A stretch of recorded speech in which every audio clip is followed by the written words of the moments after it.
Welcome, everybody. Today I have a co-host with me, Kait. Greetings to you. Hi guys.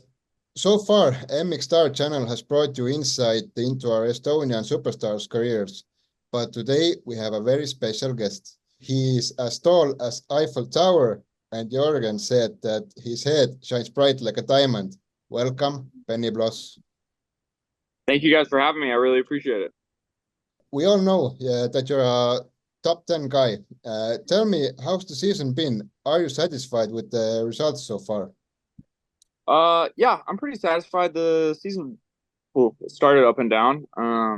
Like the first couple races were a little rough. We were fighting through some stuff, trying to get kind of everything figured out.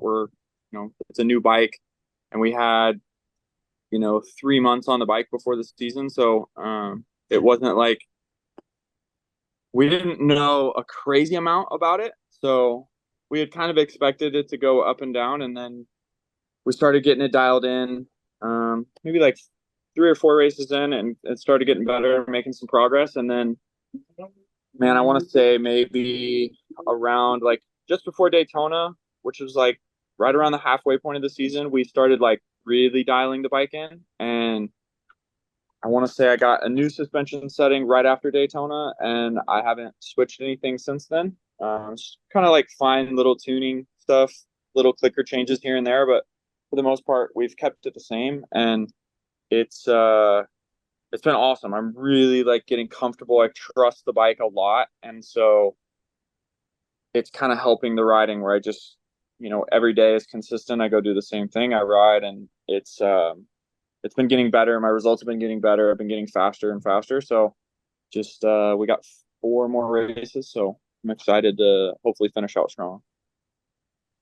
Hey, that sounds good. That's brilliant.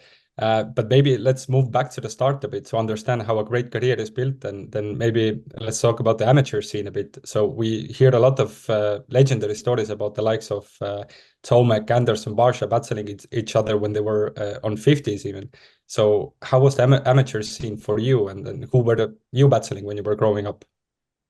So I was actually not very good as an amateur. I guess I was like decent on 85s, but like I would go to the nationals and Loretta's and stuff, but I wasn't very good.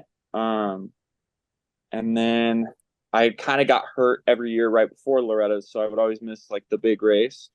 And then I want to say maybe 2013. So with 3 years to go in my amateur career, I started getting a lot faster and like actually started doing good. I won a moto at Loretta's in 2013 in schoolboy, and then I ended up getting second in the B class the next year, and then I won the A class the next year. But I want to say who I was racing against.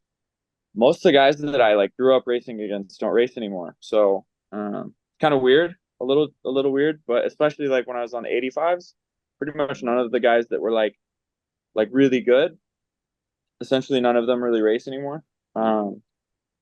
But so like I guess my pro amateur year, I was racing with like Mitchell Harrison, Marshall Welton.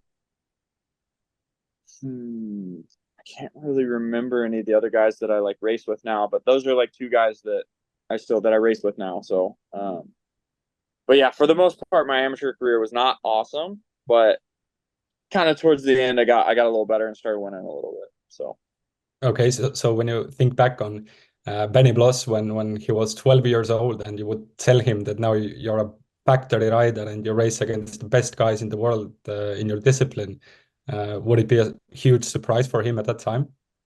I think it'd probably be a pretty big surprise. I think the 12-year-old me would have like hoped to be there, but I don't really know. I would say the first time that I like actually thought I'm probably gonna go pro is like maybe B class. So like I had always had that dream. Like growing up as a kid, it was like obviously the dream is to race pro and race supercross and be a factory rider, but you kind of never really know if that's gonna happen. But thankfully we made it here and couldn't be happier. Yeah, and as Carl mentioned, I have a follow-up question on that. So you talked about how the amateur career maybe wasn't going as you hoped or planned on it. So um, when did you have your like growth spurt? So did it influence somehow that your taller statures that maybe it influenced a bit with the, like riding or adapting to the bikes or? I don't think so. I guess I've kind of always been tall. Like I think I got on 85s when I was 8. So which is a a little maybe I might even have been 7. I was always kind of tall. I remember in 2007 I raced 2 of the spring amateur nationals on 50s, 60s, and 85s. Which is a little different, but it was cool. And then like I was completely off of 85s when I was 12. I moved to 125s when I was 12, and then I think I got a 250 when I was 14, and then I had 450s when I was 15. So that probably affected it a little bit, not being able to stay in the classes as long as like everybody else was. But like there was a lot of kids that I knew that rode 85s and super minis until they were 15, 16, and like I'm riding 450s at 15. So little different, but it's weird now. People always ask me about like what you said about the bikes, like adapting to the size of it. So like people always ask me, taller guys will come up at the races and they're like, what do you do to your bike?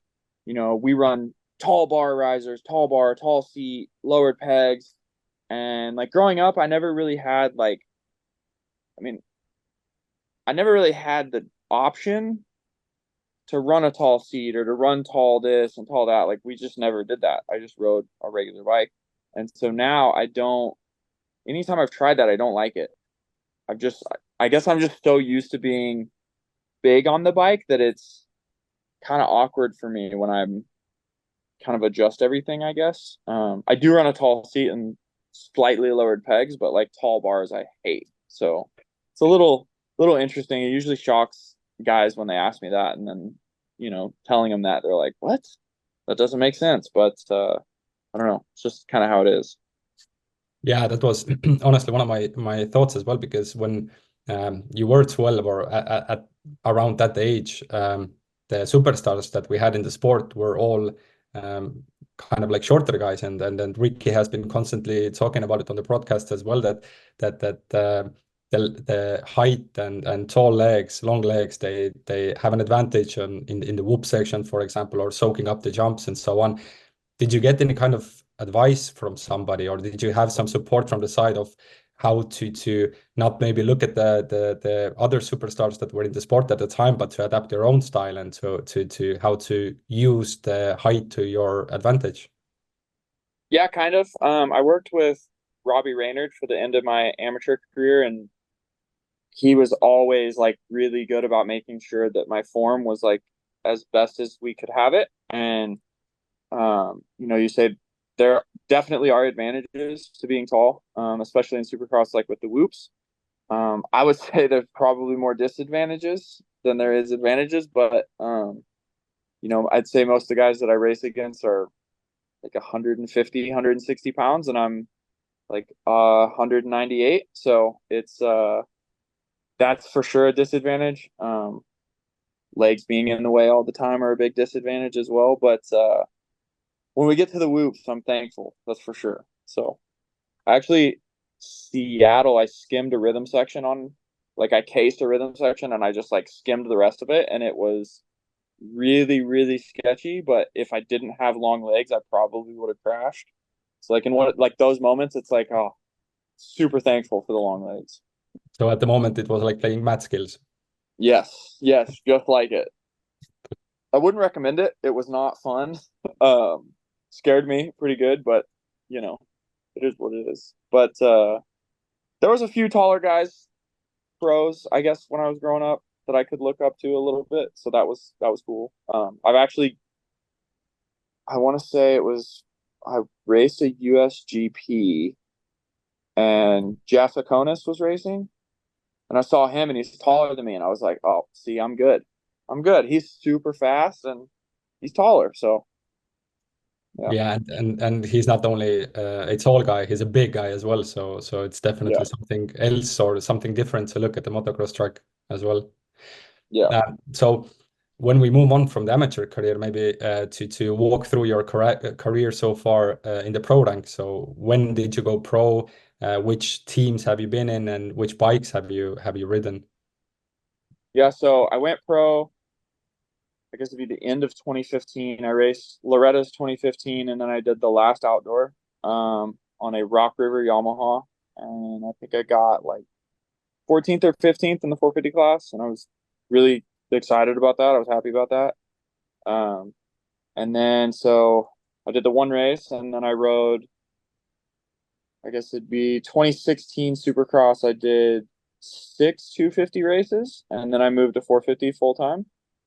I rode for one privateer Yamaha team for the whole off season, and then I quit the team 4 days before the first race, which was really interesting. I had an old practice bike, and so I rode just privateer old practice bike for the first race. Got a fill-in ride for the next 3 rounds on a Rock River Yamaha, and then I went back to my own privateer bike for the next 2, and then I got a 450 fill-in ride with BTO KTM for the final 3 rounds of Supercross on a 450, which was crazy. I had never ridden a 450 on Supercross. I'd never ridden a KTM big bike, and I had got a call like Friday before the race, and they're like, "Hey, do you want to ride this bike tomorrow?" And I was like, "Yeah, sure." And they couldn't get it done in time, which was probably a good thing. So I got to ride it one day the next week before the race, but it was a wild weekend. And so then I ended up riding for that team I rode the whole outdoor season for them in 2016. So I rode 2016, 2017, 2018, 2019, and then half of 2020 for that same team. And then I kind of played musical chairs and rode a bunch of different bikes. I rode a Yamaha, I rode a Honda, a KTM, back to a Yamaha before I landed with Beta. So it's been very up and down pro career for me. I've had some good outdoor finishes. I've had probably 2 pretty decent Supercross seasons, but not like great. And this season has been pretty good, so that's, obviously good. I'm happy with how I'm riding, and it's it's been up and down, but I've enjoyed it. So I think we're trending upwards. You mentioned Robbie Reynard. I'm going to show you something, and could you please explain us what it means exactly? You can go explicit. Yeah, pretty much anytime you complain or do anything, that's what he does. He does that, and he would just make like a whiner face, like a just whiny cry face at you, and he's just calling you a pussy pretty much, which hurts, man. It hurts. It's like you're tired, you've had a long day, and like you don't want to hear that, you don't want to see it, and he likes to do it. So Jörgen gets the full effect now, which is wonderful. It's nice to see. I don't train with Robbie now. I train with Davi Millsaps, but I ride out here with everybody, and I get to watch them put up with it, and I'm like, that was 9-10 years of my life, so it's funny to see.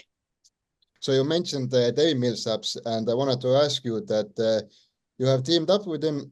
Is he more like a mental coach to you, or are you training with him also on and off the track?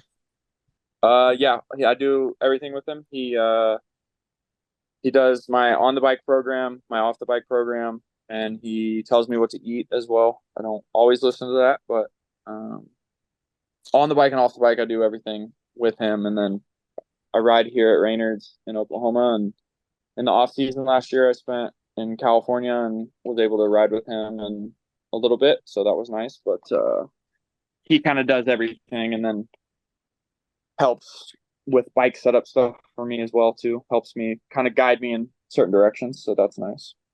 Supercross and outdoors means a lot of traveling around the country, especially if you have a family.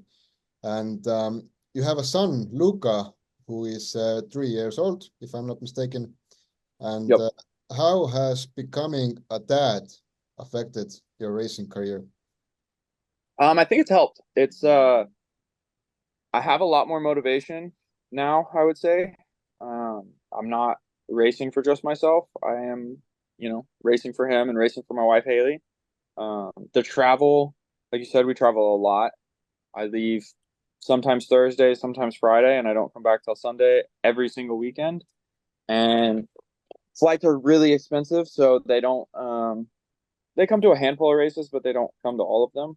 So even being away for just 2 days, like I hate it. It sucks, but it is what it is. I have to do it, but it's kind of made me do things a little differently. Like when I was younger, I like to sleep in, so I would sleep in on Sunday morning and then I would fly home. Where now it's like I'll fly out at 5 a.m. if I can, if it means I get home earlier. Like last weekend we raced in Boston and I flew out at like 5:30 a.m.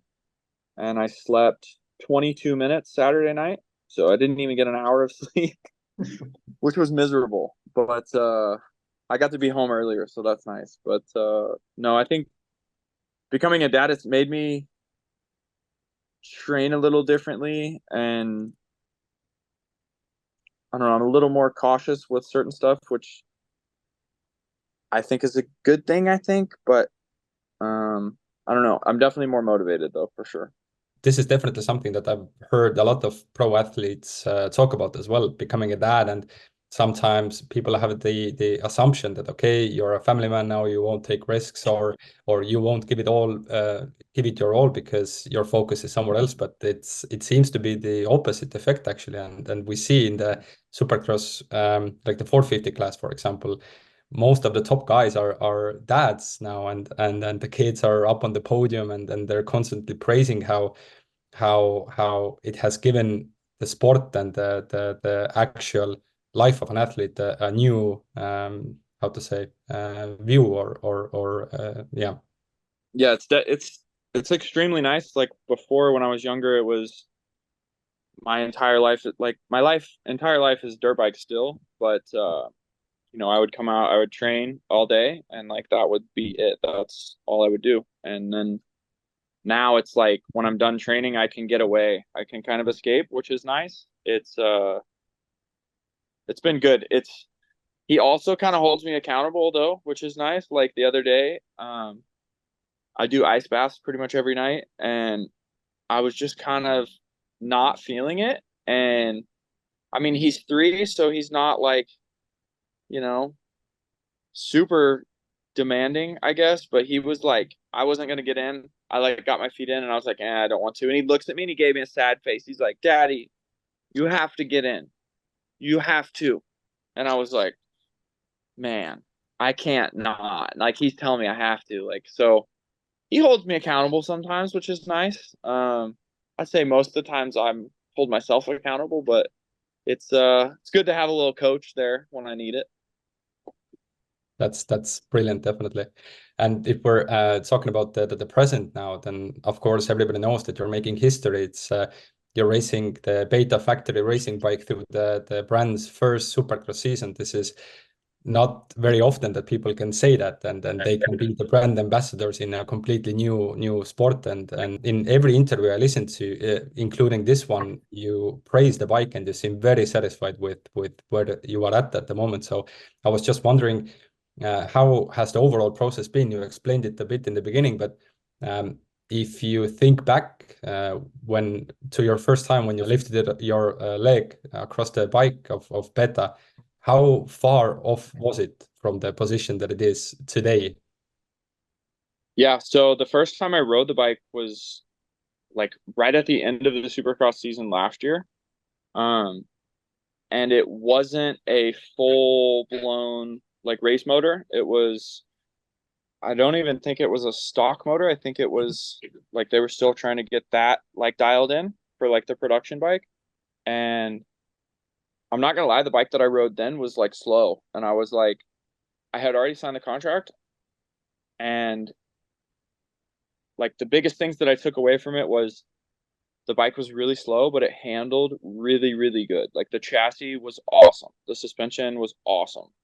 And like I'm a guy that's, if I have to take a bike and I have to pick, I want a slow bike that handles really good, or do I want a really fast bike that handles like crap?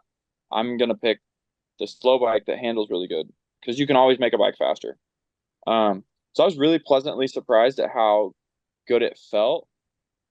And so that was June of 2023. And I rode it one day for like 20 minutes, pretty much just to get some pictures. And I was like 3 weeks after our collarbone surgery. So I wasn't really supposed to be riding much anyways. And so June 2023 is when I rode it, and I didn't ride it again until like October 4th. So I went a pretty good distance with not riding it. And like the first lap in October was like night and day different bike. The motor was like good. Like the bike was fast, and it still had that really good handling, really good chassis feel. So that was nice. But like the process was really cool for me. I've ridden for some good teams where we've done testing. I've ridden for some teams where we did no testing. I did in the 2023 season, I did not have one single day where I tested like suspension or really anything. And I went from that to riding a beta that had never been ridden on a supercross track, like where everything has to be tested, which was really crazy and different for me. It was, I kind of felt bad with some stuff because I'm hard on bikes. I'm really big, I'm heavy, and I would say I ride stuff hard, so I break parts a lot. And we went through some parts, figuring out, what works with this, what works with that. And for me, it was really cool to be able to like help change some stuff on the bike. I had never done that before, so that was pretty awesome feeling. There were times where it was, a little frustrating when we couldn't get stuff dialed in, and like the first couple of rounds of Supercross were frustrating because I felt like we had a pretty good off season. And then so I went home for Christmas for a week, and when I came back there was about a week and a half until the first round, and the frame was completely different. So when I left for Christmas, I was riding one frame, and when I came back from Christmas, it was a completely different frame, and it like made the suspension feel like not even close to the same. So it was essentially like riding a new bike. And I'm like doing the math, and I'm like, man, I got like 4 days that I'm going to get to ride this thing to really try to dial it in. And day one of that, like halfway through the day, I had a really nasty crash and went to the hospital. I thought I broke my arm. Thankfully I didn't, but I didn't ride again until press day for Anaheim. So we were a little, I guess, unprepared in that, but my suspension guy helped a lot throughout the day at Anaheim, and we were able to get more comfortable on the bike, and we just kept tweaking, and then like to where it is now is quite a bit different than October, I would say. I think if we had the bike we have now at the first round, my season would probably have gone a little different. But I mean, I knew this would be part of it, was trying to get the bike dialed. And like the team has been so awesome to work with. Like you can tell everybody is trying as hard as they can, and like that's really all I can ask for. Like I'm trying the best I can. My mechanic's trying the best he can. Like suspension, tuning, like everybody is working their butts off to make it better. And like we still have 4 rounds left, which a lot of times when you're this late in the season, it's like you don't even really ride Supercross during the week. You're riding outdoors, and like you're not making changes, where like they're still willing to make changes, which is huge for us. So the process has been awesome, and I can't thank the beta guys enough for letting me be a part of it. It's been a cool situation, I guess. That's really brilliant to hear. And talking about the season that you have going on right now, there still has been great jump in results as well and progress, because when we look back in the beginning of the year, it was more like, I'd say, people were speculating if the betas would make it into the main events, and now you're getting closer and closer to be a regular top 10 guy. In Daytona, you had a top 10 result, and if we look at the races that we have had now, it's I think it's evident that by the end of the season, the top tens will keep coming, definitely. So you mentioned a bit about the testing for the outdoors. So Beta has raced already outdoors in Europe. Now it's going to be the first outdoor season for the American team as well. So how do you feel moving or transferring from the Supercross season to the motocross season, and what kind of goals do you have for the season?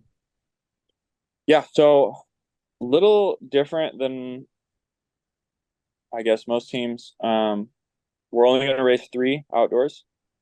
We're going to do, I think, like 3 in the middle. I think the plan has been to do like Redbud, Millville, and Washougal, which are 3 tracks that I love. So that's exciting for me. So it's kind of nice. Usually, you're racing Supercross, and for like, I would say at this point, like you're pretty much not even riding Supercross during the week. You're just riding outdoors and testing outdoors. Where like with our situation is kind of unique, and it's nice. I get to do Supercross. I get to practice Supercross till the last round, and then I get to take a couple weeks off. And then we're gonna start doing, I want to say like the 1st of June, we'll start doing outdoor testing, and then I think that will give us about a month before Redbud, race those 3 rounds, and then take another nice long break, probably go on vacation and kind of relax a little bit, and probably start. I want to say we're going to start Supercross testing in September. So a little different, not racing all the outdoors. I am a really big fan of the outdoors, so I was a little bummed about that, but it's also really nice for my body to not race all of them. It's, once you do 17 Supercrosses and then you do, I want to say it's 11 outdoors now, it's pretty brutal on the body. So looking forward to relaxing a little bit this summer. Yeah, and this is actually what Ken Roxon did last season, and looking at him and his season in Supercross as well, it's definitely has been a how to say, an improvement on the previous years. So the body needs some healing as well and some time off. Just one more question about the bike. If you would need to point out one specific area, for example, on the Supercross track where the Beta excels or just shines, what would you say? I don't know, man. It's really good everywhere. Tough to pick out like a certain thing. It's still trying to kind of figure that out, but I'd have to think about that. Okay, It's a little that's tough of okay. a question. So we will get back to you. We will have a next interview sometime. So then you will definitely have the answer. That works perfectly. I will say also, you guys mentioned Jörgen. He's been so close to making the mains. Oh my goodness. Like in Indy, I wanted to punch him. And we rode together. He rode with me today, and he's looking good. So I'm thinking he's going to make a main by the end of the season. He definitely will, and he has to. There is no other option. In watching the Indy race as well, I fell off my couch almost. It was so heartbreaking, but to be honest, I think he did everything right. He needed to push. There was no other option. He needed to protect the position, and shit happens, let's say. Yeah. He was close this weekend too. Again, it's like, but he's looking good. So it's good to see. To talk about you a bit more, I have asked from all the previous guys that I have interviewed, and I wanna know the same from you also. So Supercross or motocross is a tough game mentally, and you need to have some kind of other activities to clear your mind. So what do you do on your free time, if you even have any? Yeah, so I don't have a crazy amount of free time these days. I really like to golf. I have not golfed one time all season, which is a little frustrating, but honestly, I think probably my favorite hobby is just hanging out with my son and my wife. That's like when I was younger, like my escape would be to, go ride my bicycle or like for fun or go to the pool or go golf, where now it's like pretty much just hang out with my family and escape and enjoy a little bit of their world. So, oh, A surprise sighting. He's a character, man. He's a character. you two seem to get along pretty good. Yeah. Yeah. He pretty much wouldn't spend any time out here at the track. So I live at the track in a camper, and he would like never spend time at the track. So, you'd see him, he'd park back at the track by himself away from everybody, and you'd see him when we come out to ride, and then he'd be gone, and you don't see him again. And he's finally hanging out a little bit, hanging around. We went to lunch the other day, and yeah. Just didn't want to take me in your group, guys. He's younger than I thought. For some reason I thought he was like 25 or so. That's fair. And I didn't know that he was so young. But it makes sense now. Yeah, when he opens his mouth, then it's definitely understandable. Yeah. I can tell that things are done a little differently in Estonia than they are here, but I like him. So Hey, Benny, it was really awesome talking to you. I'm really thankful that you took this time and chatted with us. MxStar crew wishes you all the best for the future, and we are looking forward catching up with you in the near future. Thank you, Benny. yep, thank you. Appreciate it.